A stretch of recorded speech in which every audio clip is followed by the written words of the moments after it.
Buenas tardes, mi nombre es Carolicet Villa Castañeda. Y mi nombre es Yulitza Vargas Narváez. Pertenecemos a la institución educativa José Hilario López del grado 11-2. Hoy el tema del que vamos a hablar es el conflicto armado en Colombia.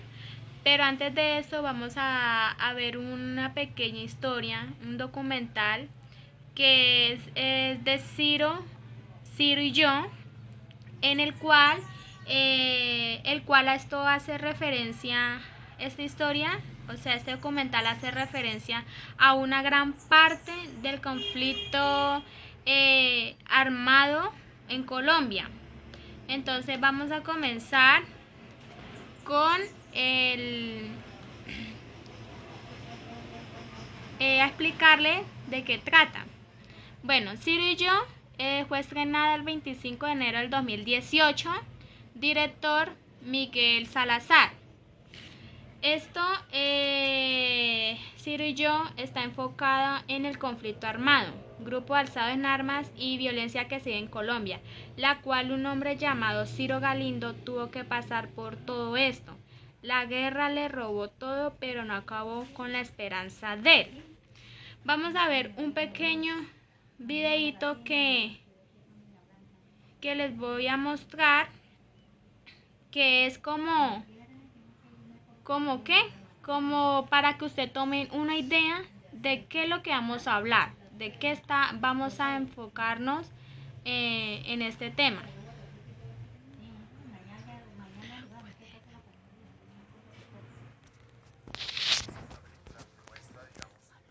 De la guerra en una familia a la que todos los bandos le hacen daño. Creo que es una película que busca que no haya más reclutamiento infantil en Colombia realmente, que no haya más guerra de alguna manera. Y creo que el personaje tiene una lección potente, que es eso, estar dispuesto a perdonar a pesar de haberlo perdido todo, ¿no? Policía, ejército, guerrilla, paraco, de todo me han hecho daño. Creo que el país es mejor hoy en día de 60 años atrás cuando nació Ciro. Hay un personaje en la película que se llama Snyder, que es el hijo de Ciro, creo que el futuro está en las manos de él. Entonces me gusta creer que son los jóvenes quienes pueden transformar la sociedad. Yo nunca me imaginaba que algún día tenía que venirme para Bogotá y vivir como estamos viviendo. Creo que esta película les va a mostrar una realidad muy diferente a la de un muchacho de la Universidad de los Andes.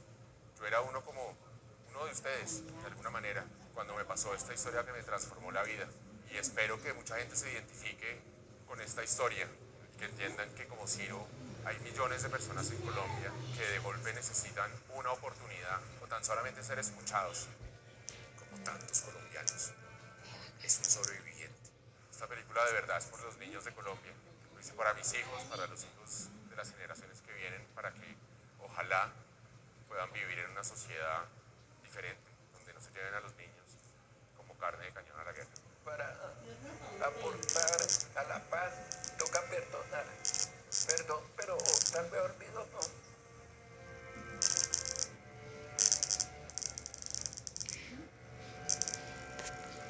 Bueno, muy bien, eso es todo. Ahorita vamos a hablar De la película. de la película. Bueno, esto ya como vimos el pequeño videíto de como de qué va a tratar el documental de Ciro y yo. Entonces ahorita mi compañera Yulitza le va a hablar como resumidamente de qué trata la película. Entonces comience. Bueno, Ciro Galindo es un campesino colombiano que tiene 65 años y pues nació en Callaima, Tolima. Bueno, eso dicen que pues Ciro fue víctima de la violencia intrafamiliar, varias veces pues fue desplazado a la fuerza y pues desde pequeño ha sufrido. Ciro tenía pues a su mujer llamada Margarita Barreto, con quien tuvo 3 hijos, que el primero es John, que tenía 14 años y pues este se ahogó. El segundo es Kim, que fue asesinado Elkin, que fue asesinado a sus 18 años por un paramilitar. Y por último está Snyder. Bueno, Snyder pues es que, bueno, este es el único que lo acompañaba siempre, ya que la mujer de Ciro también murió de pena moral por todo lo sucedido. Ciro pues fue perseguido por la violencia, por la guerra durante mucho tiempo. Es un sobreviviente pues que huyó durante 6 décadas de la guerra. Y pues dice que esta historia hace referencia a una gran parte del conflicto interno que ha padecido Colombia desde el siglo pasado. Bueno, ya como mi compañera les habló un poco más detalladamente, entonces vamos a ver un video donde explica todo sobre lo de Ciro y yo.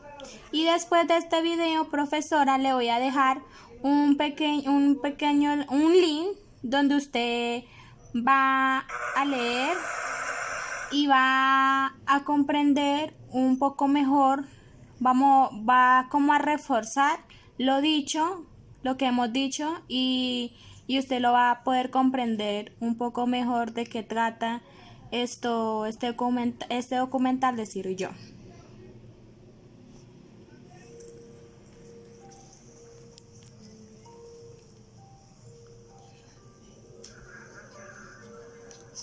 Ciro Galindo nació el 29 de agosto de 1952 en Colombia. A donde quiera que ha ido, la guerra lo ha encontrado.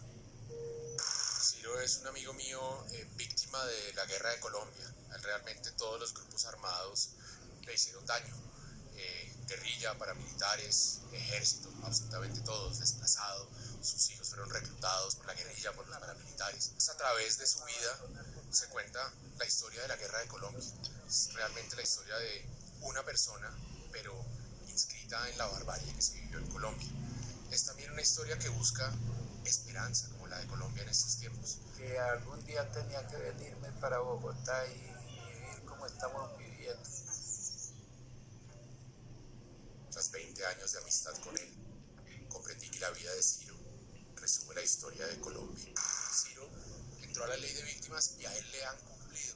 ¿Sí? A Ciro le han prometido una casa hace muchos años y le cumplieron hoy en día. Yo creo que el país empieza a cambiar esa dinámica. Las instituciones estatales empiezan a funcionar. Falta muchísimo, sin duda, pero yo creo que los esfuerzos son reales y yo quiero que se reconozcan así. Se llama Ciro y yo, porque yo soy el protagonista, pero también se llama Ciro y yo, porque el espectador es ese yo, es la persona que va a estar ahí cuestionándose, oiga, ¿cuál es mi relación no solamente con Ciro, sino con las víctimas de Colombia, con el país en general? Yo lo he dicho en todas partes, que a mí todos los grupos me han hecho policía, ejército, guerrilla, paraco, de todo. Esta historia es un viaje de Ciro por recuperar su dignidad, que también es un viaje que Colombia está haciendo, volver a recuperar la dignidad. Acá se nos olvidó ser seres humanos, ¿sí?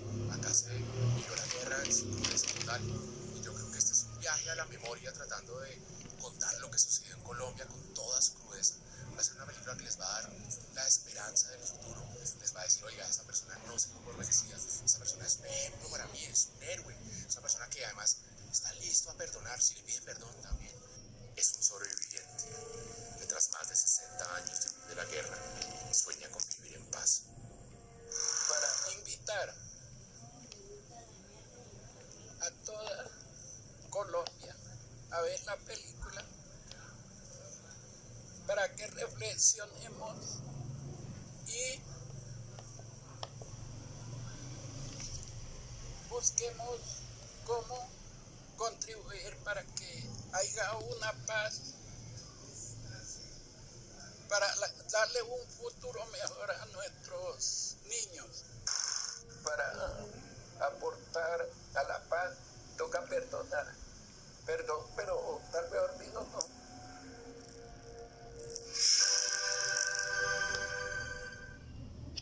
Bueno, muy bien, como se pudieron dar cuenta, ahí estaba Ciro. Él mismo está contando lo que le sucedió. Bueno, muy bien. Ahorita, profesora, aquí después de terminar la exposición, le voy a dejar el link de la página del tiempo, donde usted puede ir y leer más detalladamente esta historia. Ahorita vamos a enfocarnos en lo que realmente queremos exponer, que es lo del conflicto armado. Vamos a comenzar a analizar entonces el conflicto armado en Colombia. Vamos a empezar por el origen. Bueno, el origen. Se dice que en 1946 el Partido Conservador llegó al poder cuando Mariano Ospina ganó las elecciones. Muy bien. Bueno, cuando Mariano Ospina ganó las elecciones. Este es Mariano Ospina. Muy bien, ganó las elecciones. Mariano Ospina, al querer evitar la violencia, le repartió puestos a sus opositores, pero no lo hizo en todas las regiones. Esto hizo que las disputas aumentaran poco a poco, el abuso de poder y la compra de armas por parte de los liberales. Esto era un indicio de que se aproximaba la violencia, una lucha. En la década de los 50 se inicia la guerra con el Bogotazo, donde es asesinado el 9 de abril del 1948 el líder Jorge Eliezer Gaitán. Mire, como se pueden dar cuenta, es el Jorge Eliezer Gaitán, donde es entonces candidato por el Partido Liberal a la presidencia de Colombia. Esto hizo que los partidos liberales y conservadores pusieran pie a la violencia en Colombia, donde fueron creados dos grupos. El primer grupo eran los Cholavita. Estos eran bandos de los partidos estos eran bandas de los policías campesinos. Ellos eran bandas de los policías campesinos armados de origen conservador, reclutados por los policías para restaurar el orden, y los bandoleros, que son ellos, era guerrilla liberal conformada por campesinos víctimas de la violencia, las cuales realizaban saqueos a fincas, matanzas, y su mayor objetivo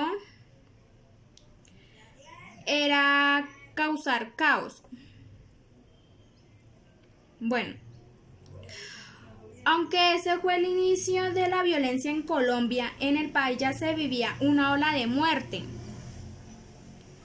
por parte de los liberales hacia el pueblo, y el Bogotazo hizo que el pueblo se levantara en diferentes formas de lucha. Muy bien.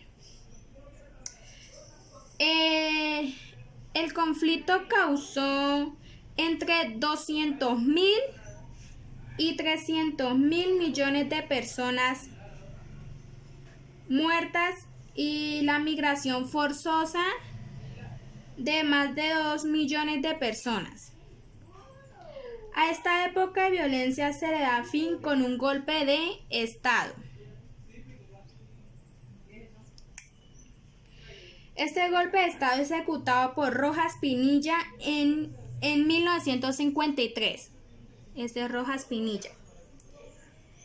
Al presidente de esta época, Laureano Gómez, en 1958,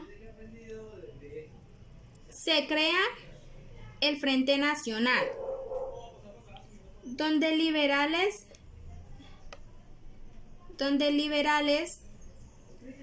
y conservadores se alternaban la presidencia, y esto duró casi 16 años. Bueno, el campo fue el mayor afectado. por esta violencia. Entonces se creó el desplazamiento forzoso, la cual apoyó el crecimiento de la industria. Miren.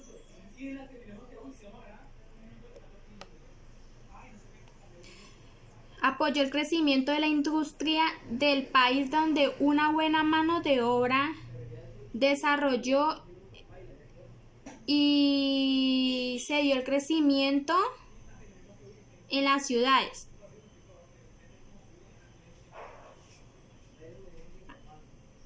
Como pueden ver.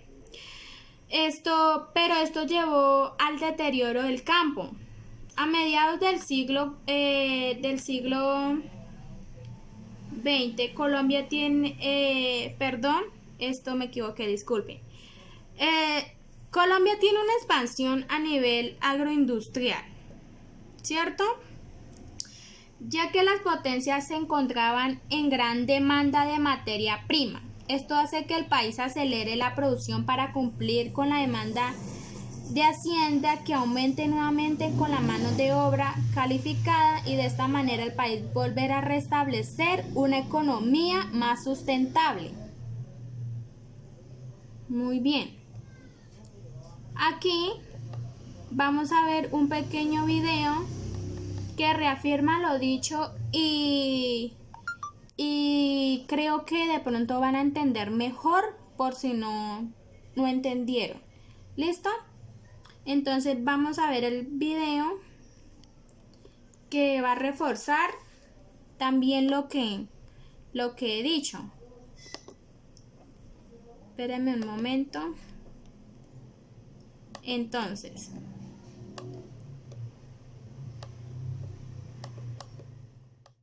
el conflicto en Colombia se remonta al siglo XIX, específicamente entre los años 20 y 30, cuando comienzan los conflictos agrarios y los intentos de reformas liberales, así como también las rivalidades entre los partidos tradicionales.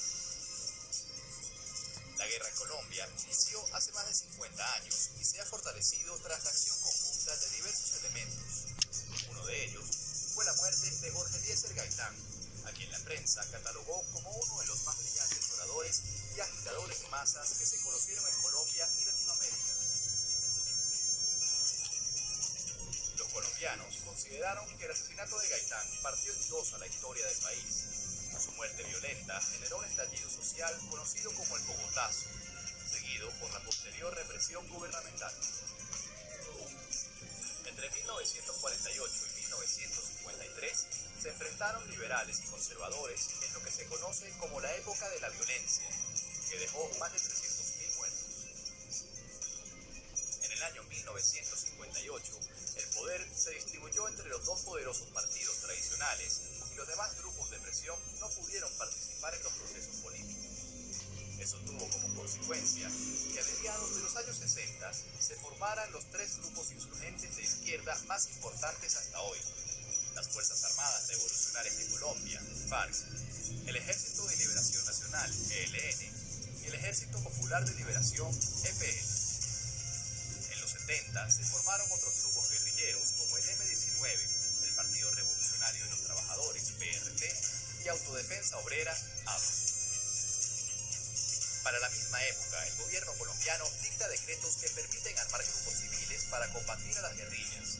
Esto da inicio a la formación del paramilitarismo, que se fortalece en las décadas siguientes. El conflicto en este país suramericano se ha convertido en un aspecto intrínseco de la vida de los colombianos.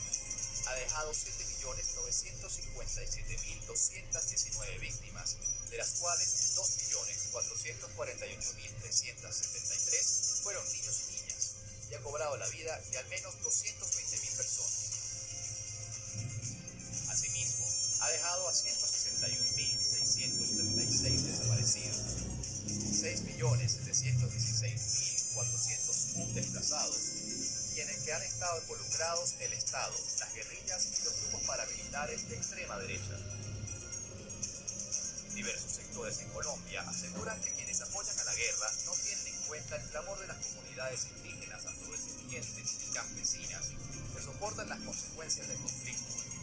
Son ellos los más vulnerables, los que han cargado a cuestas no solo con la pobreza y el abandono del gobierno, sino con los bombardeos, la violencia, el desplazamiento y el terror cotidiano. Hablar de la paz en Colombia pareciera, a veces, hablar de una utopía, de un sueño o de una realidad inimaginable. Más de 50 años de guerra han hecho que la mayoría del pueblo crezca sin saber lo que es estar en paz. Tras medio siglo de conflicto, ni el Estado ni los grupos armados han conseguido sus objetivos y la violencia ha llevado a la transformación del sistema económico del país y a la militarización de la sociedad, con los grupos insurgentes como nuevos actores. Desde 2012 se llevan a cabo los diálogos de paz en Colombia, pero fue apenas en septiembre del año 2015 que se logró un preacuerdo para lograr poner fin al conflicto armado.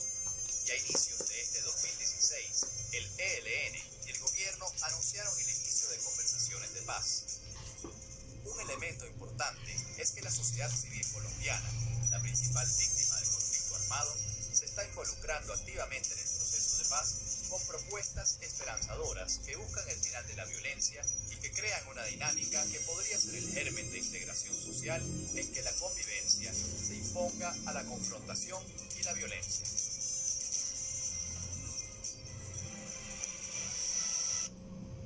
Bueno, muy bien.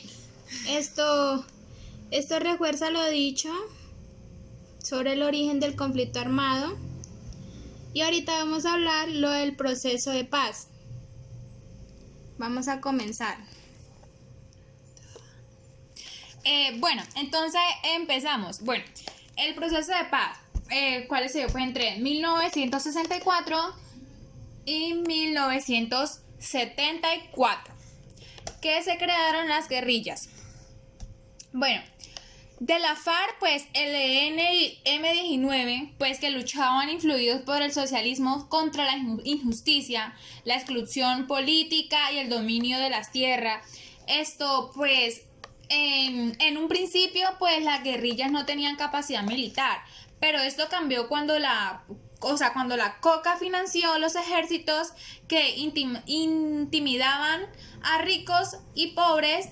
Y pues dicen que de ahí hicieron las famosas vacunas y el que no la podía pagar era pues obligado a financiar la revolución con personal. Bueno, con el presidente Belisario Betancur inició las negociaciones con la guerrilla en 1982, mientras hablaban de paz. La FARC pues ampliaban su campo de acción con extorsiones y narcotráfico. Bueno, y pues para los paramilitares financiados pues por los narcotraficantes, asesinaban pues a los políticos de izquierda, o sea, que entonces se desarrollaba la guerra del gobierno contra el donante de los conflictos del narcotráfico. Bueno, de ahí la respuesta del cartel pues de Medellín, que amedrentaban, o sea, era que pues la población en bombas pues y asesinatos y secuestro, pues esto hizo que las épocas de los 80 y 90 estuvieran marcadas por el terror. Y pues esto mejoró cuando el Estado ganó el terreno con el programa de Plan Colombia y la decisión de recuperar el terreno pues perdido. Los paramilitares se desmovilizaron. Y pues tras duros golpes de la FARC pues empezaron a hacer los diálogos de paz, y uno de ellos fue el reciente, firmado de La Habana. Bueno, entonces pues sin embargo la necesidad de poder de algunos frente a la pues centralización pues de la política limitan esta firma por completo para la determinación de esto. Bueno, vamos a hablar en la actualidad. Entonces, pues dice que pues aunque la violencia física se haya disminuido, la violencia sigue pues arraigada a los colombianos mentalmente, ¿no? O sea, pues no pueden aceptar un pensamiento político que no esté pues a favor de sus opiniones personales, y tienden a buscarle la caída aún sin tener argumentos que lo refuten. Esto es el pan pues de cada día en los medios y en la sociedad. Bueno, esto es sobre el proceso de paz. Ahorita vamos a ver las zonas más afectadas por el conflicto. Bueno, como pueden darse cuenta, este es el mapa de las zonas más afectadas por el conflicto. Como se pueden dar, es que ahí no se ve muy bien, pero los de rojo, ¿sí lo ven? Son las disidencias de la FARC confirmadas que actúan en Nariño, en Cauca, en Meta, en el Huila, en el Tolima y entre otros. Los de naranja, como se pueden dar cuenta, son departamentos que denuncian afectaciones no confirmadas por el gobierno por incidencias.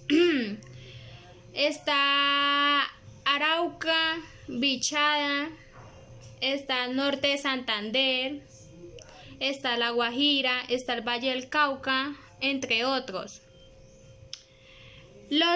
Como el de amarillo, que están, miren, es que no se alcanza a ver muy bien, son las residencias de las FARC. Están en Arauca, en Antioquia, está en Briseña y Briseña Bajo Cauca, Entre otros también. y entre otros, sí, porque es que buscamos el mapa pero pues no se encuentra, no se ve muy bien. En el Clan de Golfo, que son los verdes, por si no se alcanza a ver ahí bien, están repartidos en varias partes, que están en La Guajira, Magdalena, Bolívar, Sucre, Chocó, en el Cauca, Meta. Están los grupos del ELN, que son los de verde claro, no se alcanzan a ver muy bien, pero pues son estos, miren, estos.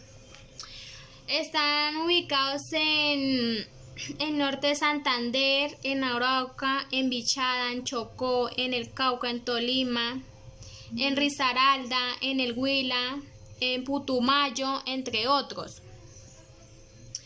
Están los de ¿verde qué? Oscuro. Como oscurito, que esos son los del norte de Santander, estos. Están los otros grupos que son norte de Santander, que están ubicados en el norte de Santander, Antioquia, Cauca, Putumayo, Meta, Nariño, que son los que se encuentran en esta parte que está en gris.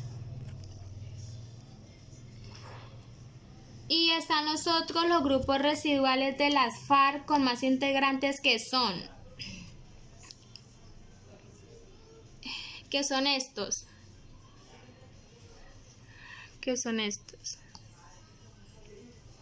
Los más afectados son los grupos residuales de las FARC, que se encuentran en Antioquia, Norte, Chocó y una parte de Risaralda, que es en esta zona. Miren. Bueno, eso es todo lo del mapa.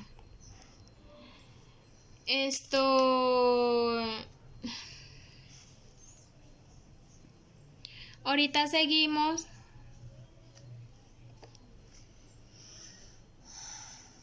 con los gobiernos, más importantes del proceso de paz. Comenzamos. Bueno, está Jorge Eliezer Gaitán, que empezó la carrera por la presidencia en 1946, que ahí se ve. Bueno, comenzamos. En medio de la lucha partidista pues entre liberales y conservadores, el 9 de abril de 1948 fue asesinado el caudillo liberal Jorge Eliezer Gaitán, hecho que desató el terror en los campos y ciudades del país, escenarios del nacimiento de las autodefensas campesinas y las guerrillas liberales y comunistas. En 1953, el general Gustavo Rojas Pinilla asume la presidencia tras un golpe de Estado y es durante su mandato que se produce la primera amnistía, en la que cientos de guerrilleros liberales del llano, entregaron sus armas bajo el mando de Guadalupe Salcedo, con el objetivo de acabar con la dictadura y buscar nuevas alternativas para darle final al conflicto. Entre 1958 el Frente Nacional, mecanismo que consistió en turnarse en la presidencia durante los próximos 16 años. Su naturaleza incluye y las pugnas Su naturaleza excluyente. Es excluyente, y las pugnas por la posesión de tierras ocasionaron el surgimiento de los principales grupos guerrilleros, tenemos como las Fuerzas Armadas Revolucionarias de Colombia, FARC, el Ejército de Liberación Nacional, el ELN, el Ejército Popular de la Liberación, EPL, y el movimiento de 19M19. En 1982, Belisario Bentancur, como presidente de la República, se impulsó un proyecto de amnistía que se convirtió en ley del mismo año y que buscaba la desmovilización de los grupos insurgentes.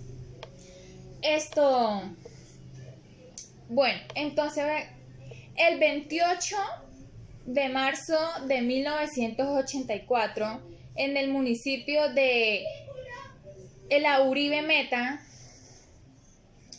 dice que esta comisión de paz formada por el gobierno de Bentancur selló el primer acuerdo de cese al fuego de la FARC, y el compromiso buscaba como promover la modernización de las instituciones y fortalecer la democracia y establecer las garantías para ejercer la actividad política por parte de la integrante de la guerrilla.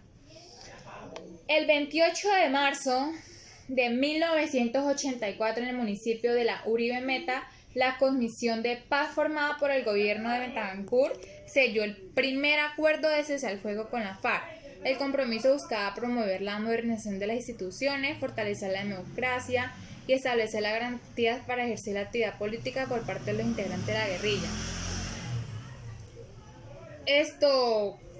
Bajo este gobierno se reconoció a la oposición como un actor político y como fruto de los diálogos de la Unión Patriótica, a partido político de la FARC, del cual también hacían como partes comunistas, indígenas, estudiantes, etcétera. Y sin embargo, durante esos años el partido sería exterminado por diferentes sectores radicales del país.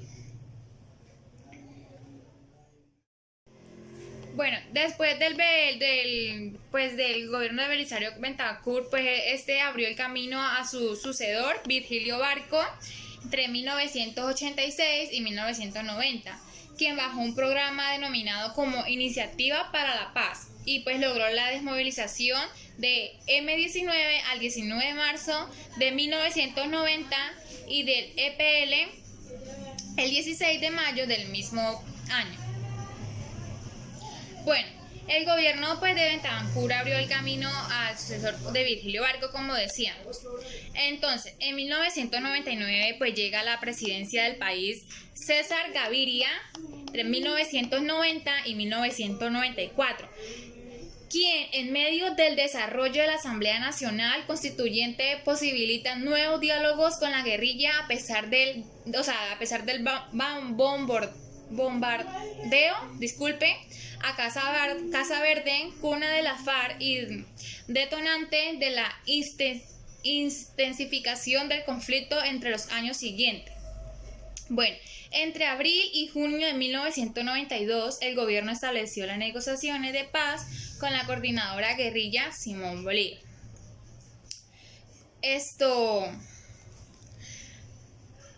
Entonces vamos. con Andrés Pastrana, presidente entre 1998 y 2002. Llevó a cabo el último diálogo formal con la FARC, encaminando pues desde el inicio su política de gobierno hacia la búsqueda de la paz, denominado el proceso de paz del Caguán.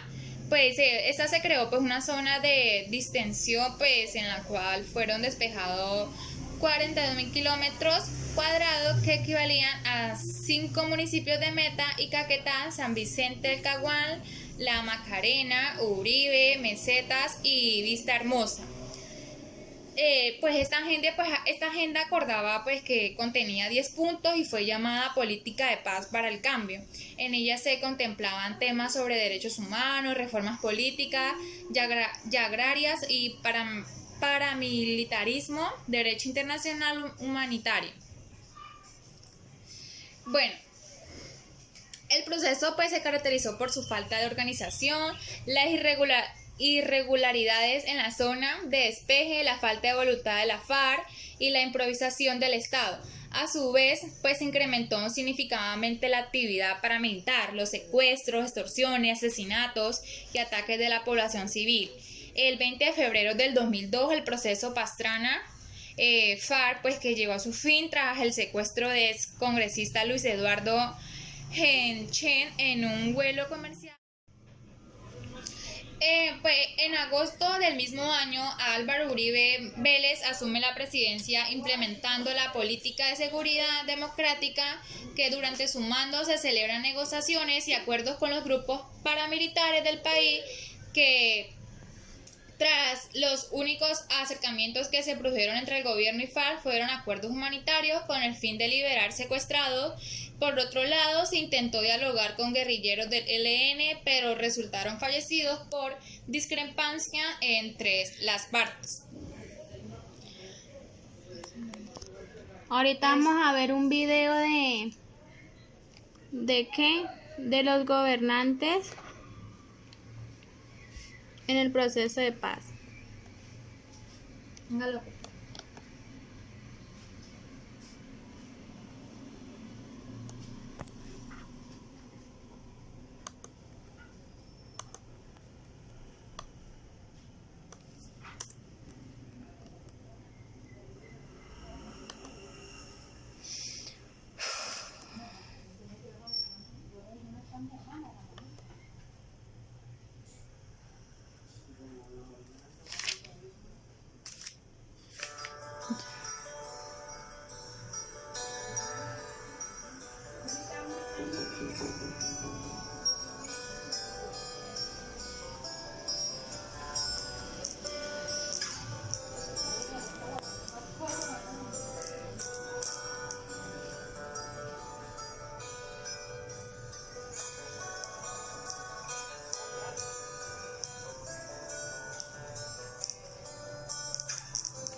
Bueno, ya terminamos con el video.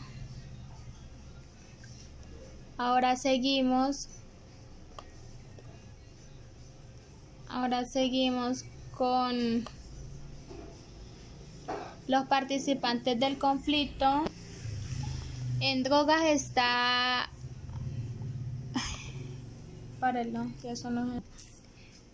Está Cártel de Medellín, Cártel del Cali, Oficina de Envigado, Águilas Negras, Cártel del Norte del Valle, Cártel de la Costa.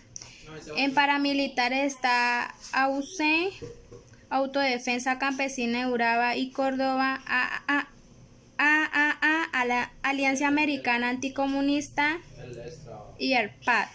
En la guerrilla está la FARC, el M-19, el ELN y el EPL. En el gobierno colombiano está el Ejército, la Armada, la Fuerza Aérea, el DAS y la Policía. Por último, están las causas del conflicto armado. En las causas está la pobreza, la falta de educación, el abandono estatal, la deficiencia socioeconómica, el núcleo familiares y los valores de la sociedad. Además, pues la activa de participación de menores en el conflicto. En consecuencia, están miles de muertos secuestrados, una de las peores crisis del desplazamiento forzado en el mundo. Y desaparecidos, aparición de grupos armados al margen de la ley, violencia del derecho humano a la libertad. Y listo. Eso es todo.